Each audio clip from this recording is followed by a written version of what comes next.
Hi, Roger. How are you? All right, Camilla. Good to be here. How you doing? You. I'm perfectly fine. Happy to be here as well. Uh, Super duper. yeah. So today I have a topic for us to talk about. It's called oneness. Oneness, emptiness, voidness, self with a capital T, Advaita. Is it the same thing? Advaita? Oh, Aveda Vedanta. Yeah. Yeah. It's all the same thing? No. No. Okay. No. No. They're two different. As I was searching for this, I came across all of those words and I thought they were pointing to the same thing. Oh no. Oh, we can get into it. We can get into Okay, the okay. details. Yeah. I'm very curious. Okay, so we are here to talk about oneness, and so I was listening. I was watching a video called "The Radical Implications of Oneness" by Leo Gura, and he defined oneness by the the end. I'm not sure if if end was the word, but he said that there is when we realize.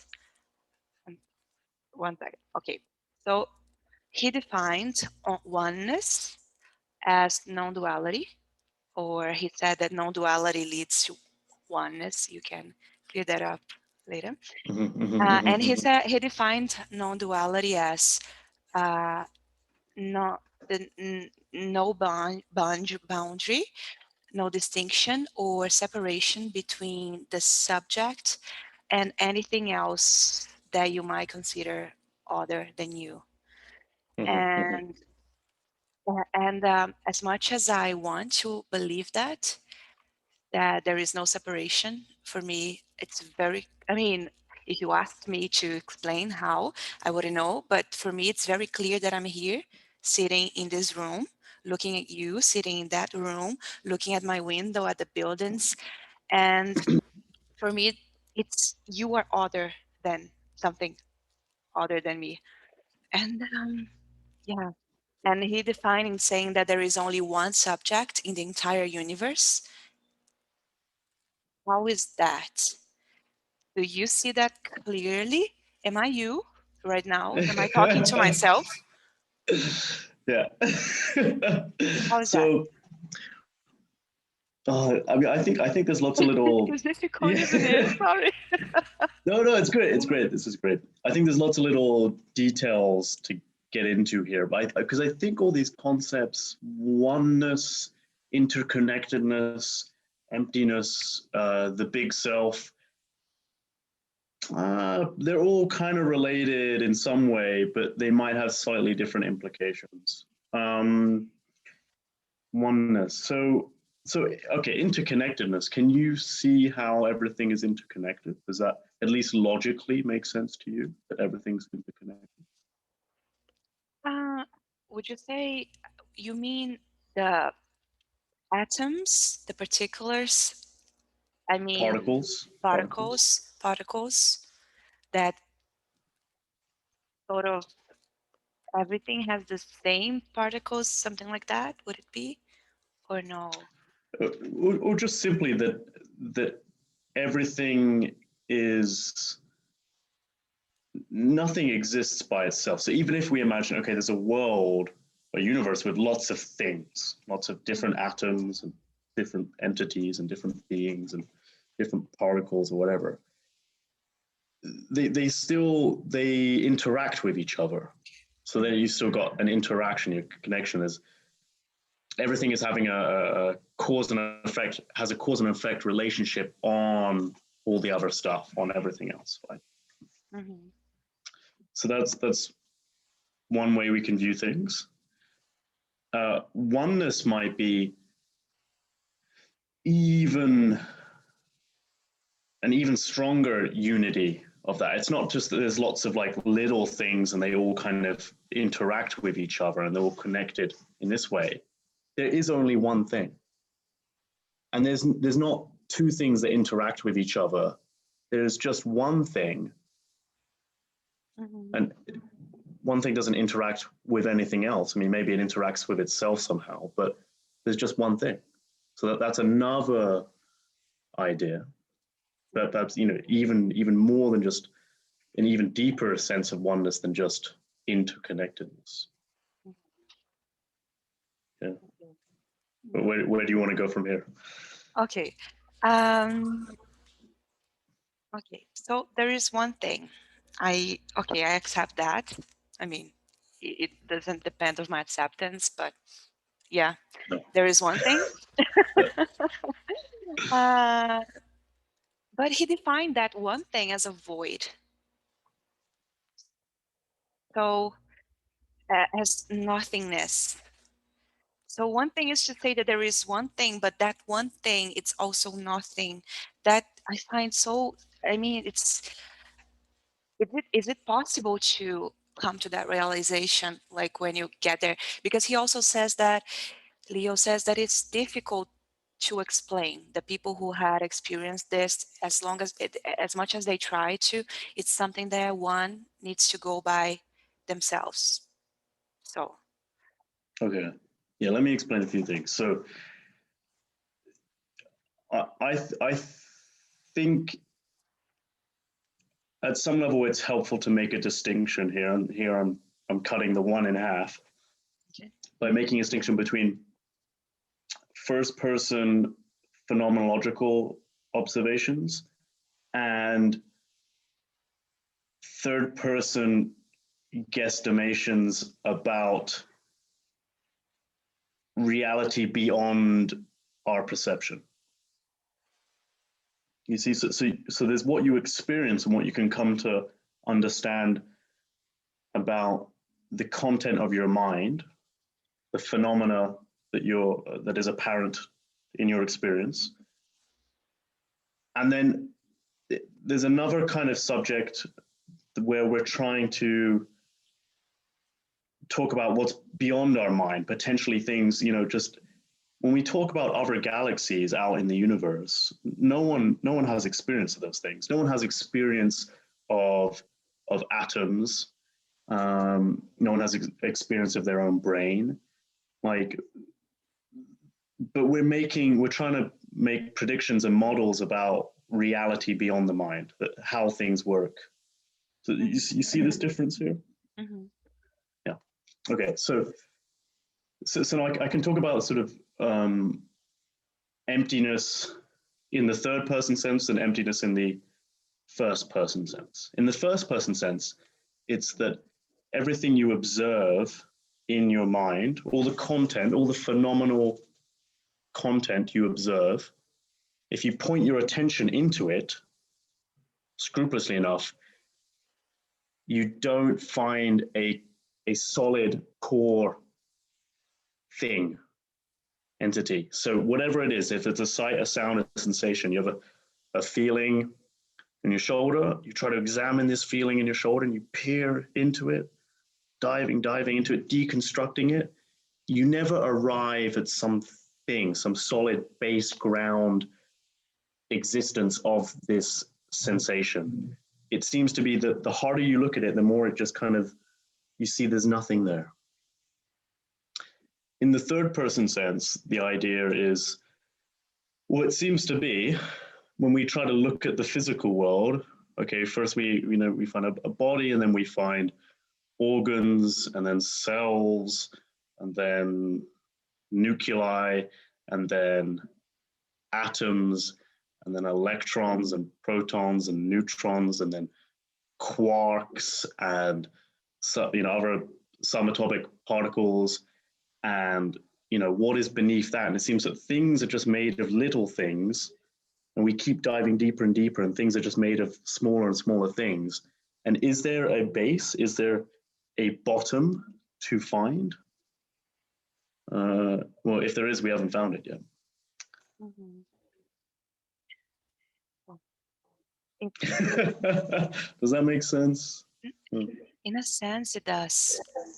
It does. But it's so I want to ask you, um, is there oneness emptiness, non-duality. It is. Is there an intellectual way to realize that, and also uh, a first experience way? So I know that knowledge that you have, that you're transmitting now, what was it acquired by personal experience or also reading? So how would you tell someone like me who is searching for non-dual experience to go Non-dual experience. a a Non-dual. non-dual experience to go about it? What would be your advice? Would you recommend me lots of books or more meditation? Um, what was key for you to realize that? What would you say? Yeah. If you're searching for the experience, no, not lots of books. There are loads of great books, Yeah. but yeah, meditation is more important. Meditation A with good type? guidance. A type of meditation, specific mindfulness, what type? Or Well, any? you want to do a non-dual practice eventually, and so okay, what I, I said a non-dual. To get to a non-dual state, the thing that creates divisions in the world is the intellect and the sort of conceptualizing mind. This is highly linked to the languaging part of the mind. I know you're studying lots of languages, so you're highly activating your language part of the My mind. dual. Your Yeah. dual mind, yes. Yeah. I'll um, stop. which is good, But no, don't stop. But it's good to be able to shut that off when you want. Mm-hmm.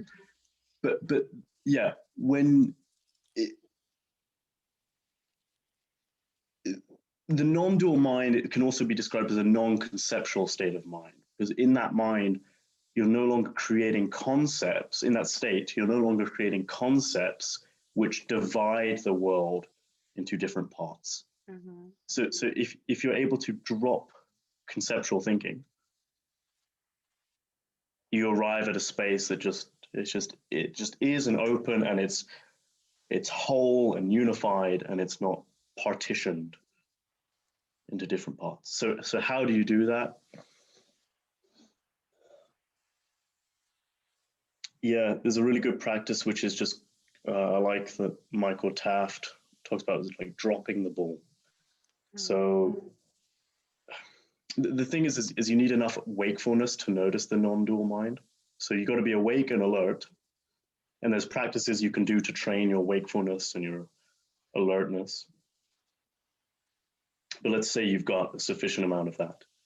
Once you've got that, then the practice is simply, you notice that you're trying to do something, stop doing it.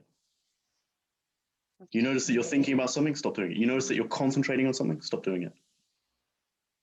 You notice that you're trying to do something, you notice that you're thinking that there's a special move to make in your mind, some objective, drop it all. Keep dropping it. And even drop the intention to stay on the lookout to see if you have intentions. Mm-hmm. Yeah, you can look up Shinzen Young's "Do Nothing" meditation. Capital do, capital Do, do nothing. So, what do you mean by awakeness and alertness? Yeah. You drink coffee. I do, yeah. Okay, you know that feeling you get when you drink coffee and you feel more awake. Yeah. Yeah, Yeah. I mean that. Except remove the the there's wakefulness that can come with like anxiety and like jitters. Like coffee can maybe give you like a buzz, or I just mean the wakefulness element of it. It's simply that. Yeah. Mhm. Just being very awake. So it helps to notice when during the day are you most awake. You can meditate then. Michael Taft, Michael Taft. Mhm, mhm. Yeah. He he says he drinks a cup of coffee before meditating. It does. Yeah. Cool. The problem with that is it might make your body a little bit shaky or something, like you can't stay still. So if that's a problem, that's a problem for meditating, but it does wake you up. Wow. Okay. So by ju- dropping dropping every intention, we I'm trying to find the connection, the link to having a non-dual experience. How does that happen? So if I keep dropping my intentions, what does that lead me? Because there'll be a part of your mind that comes up that's trying to conceptualize the world, to make sense of the world, to think about something, to do something, and yeah, this comes up. You just stop doing that, and because that is what reinforces the duality. This duality that there is something to do, there is somewhere to go, there's some special way to be. Okay. Those are all dualities. Yeah. Yeah. But do you think, Roger, that we need duality, or at least most people? Wouldn't it be chaotic if everyone would come to this realization that of non-dual? Does non-dual does duality exist to protect us somehow? Yeah, yeah. So in a long-lasting non-dual state, which I would call ego death, Mm, this is a non-dual state, and lasting sufficient number of minutes or longer. You cannot function in that state. You can't do anything. You can't have a conversation because there's no one home. If you were having an ego death experience, like a proper ego death experience, and someone was to shout, "Hey, Camilla," you wouldn't be able to understand. You wouldn't react. You wouldn't be able to feed yourself. You can't move in that state. So it's a nice state. There's no suffering in that state. There's zero suffering in that state. It's very nice, but you can't move. Yeah, you wouldn't be motivated to move. Yeah. yeah. No, it was something that I wanted to ask you. That I wanted to ask you actually this about the ego. So, is the goal to kill the ego? And because I was thinking, if the ego died, I mean, yeah. So, would I still be interested in languages? Because what would be the point? Yeah. To communicate with who? I mean, I would. Yeah. Wouldn't I want to be sitting on my couch like Eckhart Tolle? He wrote in his book that for a period of time he was living sort of like a homeless in a square. People Uh, were giving him money. He was there. He was happy, satisfied. What do you think? Would I yeah. Is lose the all my goal? interests if I? Is no. Well, no, I wouldn't worry about that. I think I think Eckhart Tolle had a very extreme um, awakening. He went very into that experience, and but what happens for most people, it's not that. Again, like I said, if you really lose the ego, you cannot function. Okay. And if you have a very minimal sense of self, and I believe this happens to some people who they spend years in caves, really deconstructing the self and not using it much. They need help. They need assistance. They need people to feed them and all these things. However, there's another type of experience where you can have a healthy sense of self, but the self, like all things, like all phenomena, appears, disappears, appears, disappears, appears, disappears.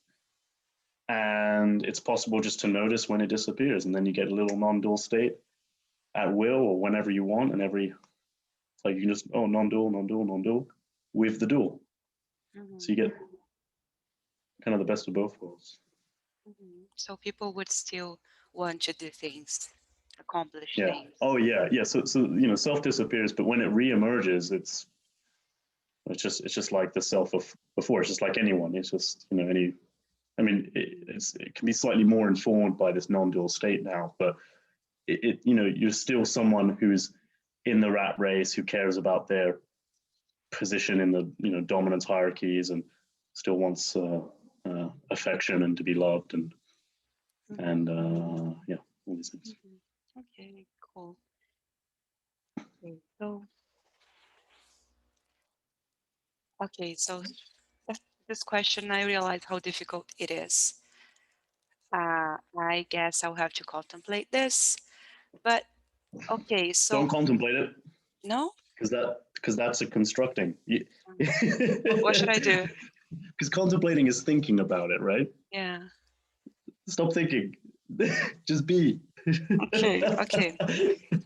Don't contemplate it. You can contemplate it forever and never get it. Okay. Okay. So the question would be, so there is one, but so consciousness partitions itself into smaller entities, such as you and me and everyone else. But why does conscious does that? Why does consciousness do So that? the wants to do that. Why? So what is happening? According to Leo, we are God. We talked about that before. So we are God, or there is one, there's God, and God wants to experience itself in all forms. There is, there are to experience Mm-hmm. itself. And so I was wondering, why does God want that? Why is it fun? Because I mean, is it surely beautiful, but it is very ugly as well. And if we are all one, the ugly part we are as well, the rapist, all the evil in the world. And non-dual, it's to accept that too, that the good and the bad, they're the same thing. So how, why? I mean, why would we want to do that with ourselves? Have you come to an answer to that? Why is there something rather Yeah. than nothing, for example? I mean, that's another thing, maybe, né? Right? Why is it something rather than nothing? That I don't know, and no one knows. I don't necessarily share Leo's opinion that we are God, and God wanted to experience Himself, so He created divisions, and this is our task to get back to for God to get back to Himself, Yeah. in the end. That sounds like a story to me. That sounds like a story that was probably that felt very profound during a deep psychedelic trip. And where's the backing to that? Again, you got to be. This is my skepticism with Leo, and I've fallen for this as well. The mind is always trying to tell stories about reality, trying to figure out what is this, what is going on, and it can tell itself a story, and it can really believe that story, and it can think this is the most profound story there is, and you the validity of a story of a story about the universe is not based on how profound it feels. So you got to be careful. I think Leo probably had this experience where this story is sent to him, or the story conjures up in his mind, and it's very convincing because it just feels in the moment, just feels like, oh, this is it, this is it. But this feeling of profundity is not what justifies the truthfulness of that story. There are many seemingly true things we are discovering about the nature of reality that are not intuitive, that don't make initial sense to us, that don't come with this feeling of, whoa, that is definitely the case. There's a lot of things we think, stories about just evolution and stuff like this. You just, what, like, how 99.99% of species are extinct, and yeah. So I'll say that. Does that make sense? Do you follow me? Do you? No, I am You, following you. am I- This phase is because everything is so huge to take in. yeah. That's not because I'm not understanding the words at Okay, least. good, But good. so you said that so um what makes a story true, it's not the profundity, The sense of profundity, the sense of the feeling profundity. of profundity that comes with it. Yeah. It's not the feeling of profundity that comes with it, but the truthfulness. But how does one tell? Because everything is just one person experience. How would you, if you had an experience on meditation, on psychedelics, or Yeah, whatever, how would you say, okay, so I believe that? Would you talk to your friends? Would you look in books if other people had the same exactly. experience? It's how it Yeah, works. this thing is like having like really rigorous epistemic frameworks is difficult. It is difficult to figure out what is true. And yeah, you just, everything is kind of feeling based in a way. Like it could be, the sense that something has a phenomenological quality to it. Mhm. But yeah, we want to test theories. We want to collaborate with other people and see what kind of conclusions they come to. We want to be able to, yeah, test our hypothesis and see if it's can be proven to be false. I mean, um, yeah, I mean, it's real work to try to, just see if something stands the test of time. See if you can not just not just look for the patterns in which your hypothesis makes sense, but try to actively see where your hypothesis fails. I cannot account for these goings on. Mhm. Yeah, It's a lot of work, isn't it? yeah, Is yeah. is there a, are you awakened people interconnected, connected in a net, a forum? Are you all there? Like, where would you go to if you wanted to start What do you something? No, no, mean? because you mentioned the other day we were talking about Leo, and then I don't remember if you said that you were reading about that somewhere about his trip. So I was wondering, Mm. are there papers that people write about things like that experiences? I know that there are some books, but yeah, Yeah, yeah, yeah. I mean, there's just lots of people and books websites, people writing about and Reddit on forums, forums. and Okay. but this. I mean, this topic of awakening is just like any other topic. There's loads and loads of forums and videos and people talking about basketball and stuff like this, and they they chat with each other and same thing, same rules apply. Yeah, Okay. Okay. there's no I don't know. There's some Illuminati special forum. Yeah. No. Yeah. I was I'm not thinking, a part of are there it. somewhere where people go? Yeah. Yeah, So whatever resources I'll share with you. okay. Okay. Um, So Leo says, your true identity is not the thing you think you were born as. It's not your family, your nation, your race. Um, it is infinity. It is everything.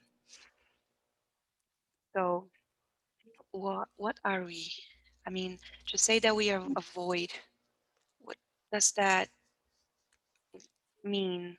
What does it mean to be a void? I've been trying to do some of the um, things that you told me, like to I stare at an object, what is looking, what is conscious, what is there, and then I try to turn attention back on itself, like San Harry says. And mm, what is this, Roger? Like, what is a void? What is a void? What is a void? Yeah, void is just like nothing. Like But I mean, but I mean, there. Um, so it's something different from my memories. It's something different from my life history, from the school I went in, the people that I dated. I mean, I have all these memories of everything that happened to me. But yes, when I'm staring at a thing, there isn't. If I'm focusing my attention, I have no access to those memories of Camila. But Mm-hmm. still, Mm-hmm. still, what Still is what? what is this void? Because thinking comes when I'm looking at like this curtain. I have no access to those memories, but I'm looking at it 2 seconds. But then I'm like, I start thinking, am I going to realize the non-duality now? It's now that's going to happen. I mean, Yeah, okay, I know what you're talking about. That thought there, is this it? Am I going to get it now? That thought is what interrupts your ability to get it. Stop that thought. Stop that thought. And what happens is there's like a kind of an attentional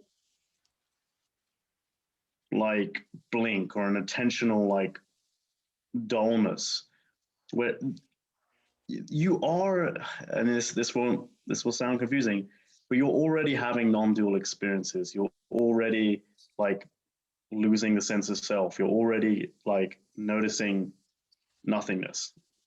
You don't get that, but you may not get that. But what it is just it's not that a lot changes. It's suddenly you realize the moment in between thoughts.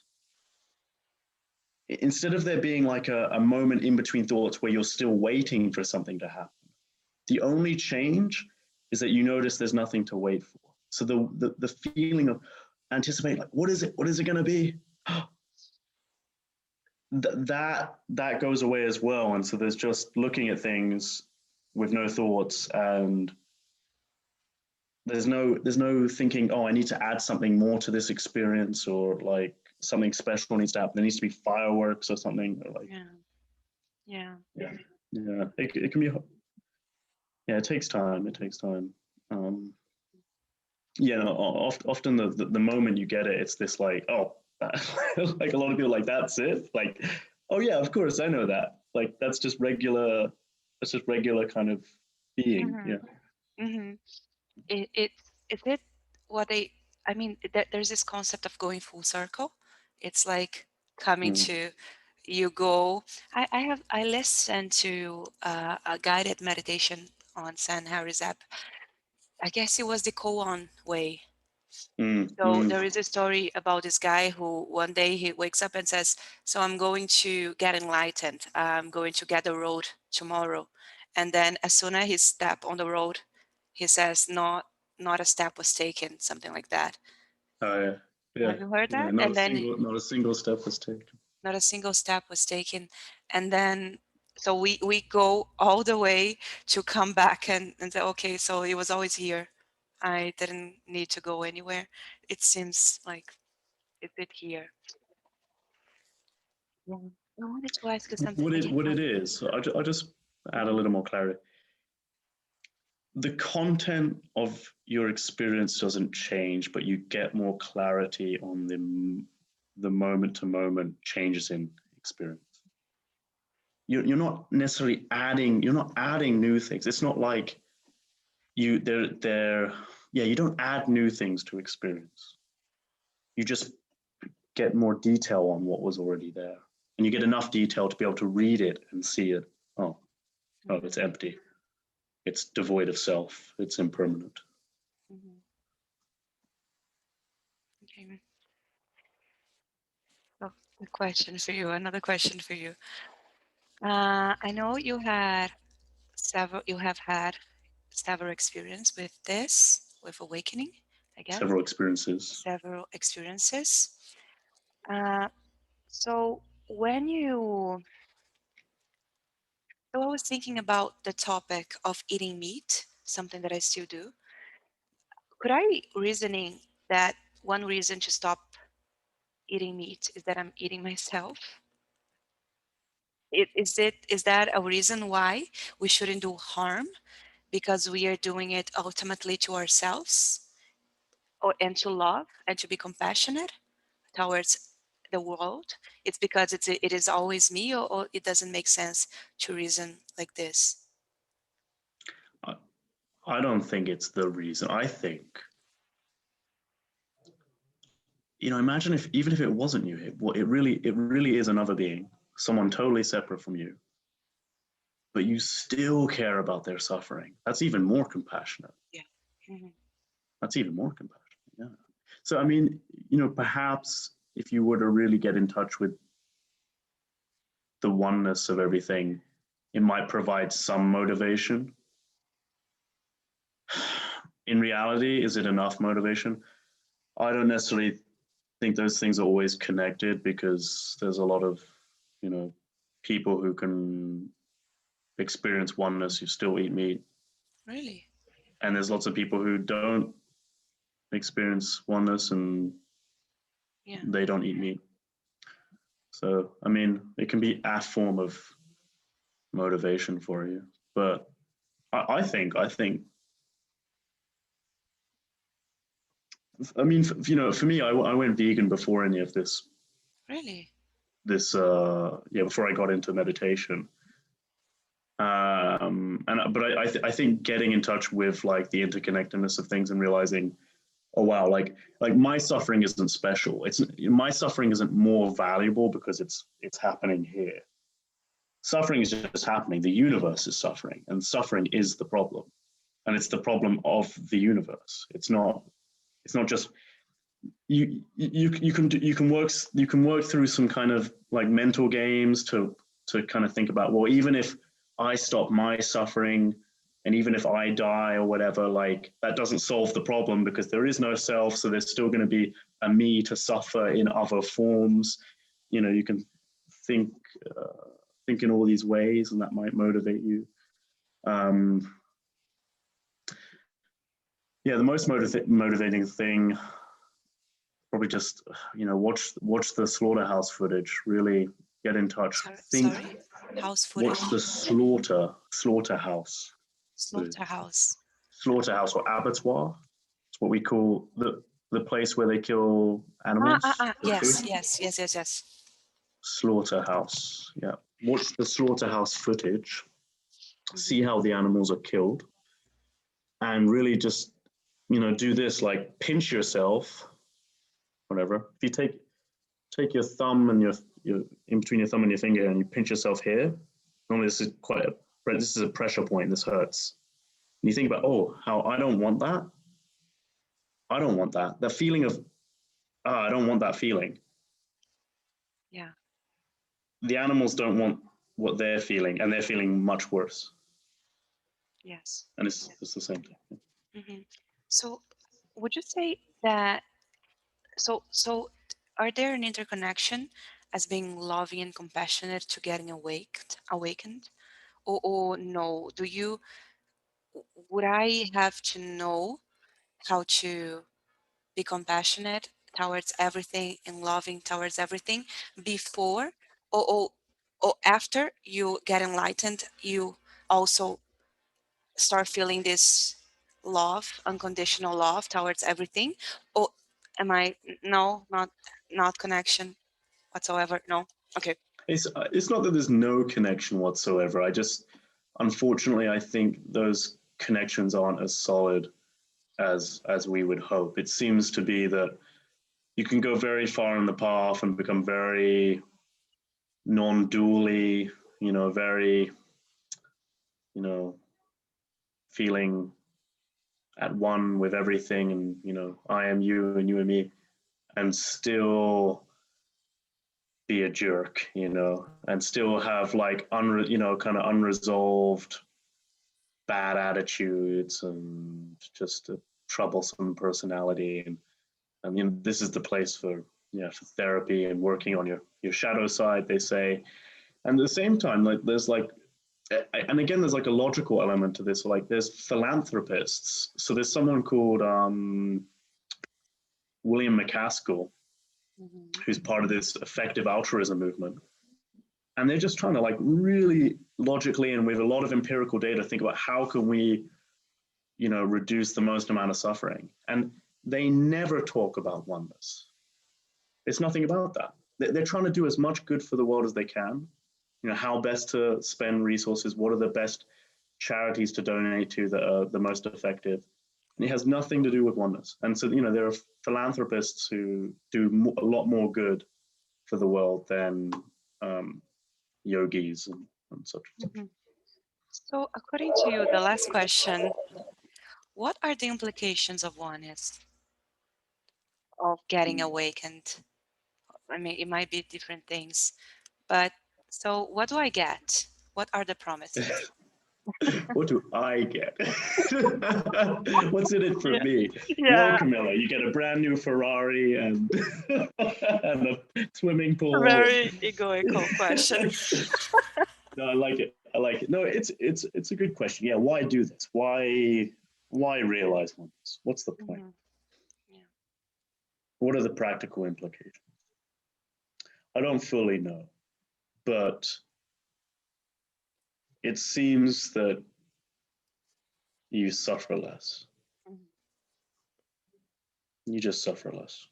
Oh, that's a big promise, huge promise. Yeah, It's something. Yeah. yeah, it is something. And why is it? Why is it that the case? Why do you suffer less? Because when there's, I believe, when there's any form of selfhood, any sense of self, it comes with a sense of negative valence. Hmm. And when there's no self, there's no suffering. Hmm. Why is that the case? I don't know. It seems to be how the mind operates, I guess. I guess when there's a self, the self needs to be motivated, compelled to move, to take action, and it's motivated by suffering. If you're not suffering, yeah, you're not motivated to do anything. Okay. Wow. Yeah, I want to get there. Yeah. Yeah, practice, practice. Yeah, meditation, right? Meditation, retreats. Um, it, th- we, there's no like a recipe, right? It's not do that and that. It's just, There's no specific yeah, formula, but because Leo said 1,000 hours, he said, of practice. yeah, maybe. Yeah. maybe. And I was making like, so should I meditate 3 hours a day? And in a year, I would be blinded. Don't think about it like that as well, because it's like 3 hours of bad quality practice isn't worth Yeah. 10 minutes of real solid concentration, like really being very awake, very alert. Yeah. Hmm. So it's got to be good quality practice as well. Yeah. Yeah. So the last Mm-hmm. question, I promise, and thank you so much for Email. answering all the questions. So if you had to say three things, or more than three, that one who's seeking for uh, an experience with oneness or non-duality should do, what would it be? What would it be? The top three things? Oh. I'm very materialistic. Am I not? Like I want to No, no, but like we've got to be practical here. Yeah, yeah. I would say, well, the top three things.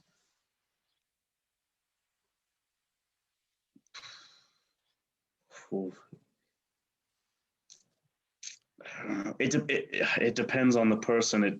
Because if you first of all, you need to be motivated to do this. You've Okay. got to be motivated to put in the work.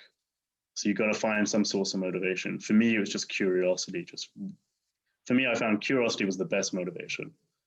Hmm. Um, Not discipline or anything like this. I just curious. I just wanted to figure out what's going on. So it depends where, but pretend you've already got a practice going. Yeah. What I okay, I would say have a solid practice and do this. There's a variety of practices I recommend, but Hmm. you kind of want to. Yeah, okay. Let's just say mindfulness. Okay, have a solid practice, mindfulness, and then start extending it into your daily life off the cushion as well. So don't just sit down and meditate and then forget about it the rest of the day. Really start practicing moments of mindfulness throughout the day and have like little what Shinzen calls like these power meditations, little power meditations, 1 minute power meditations during the day. Wow, okay. Okay. So curiosity, solid practice, mindfulness, and bringing mindfulness to daily life. Yes, Okay. yes, yes. Okay. Yeah, cool. Thank you so much. It's been amazing and a pleasure to talk to you. Yeah, this was a good one. I like this. Wow, it was difficult for me. I know that I'll be rewatching this video over and over, but I appreciate so much. Yeah, good Yeah. stuff. See you tomorrow. See you tomorrow. Bye. Bye, Camilla.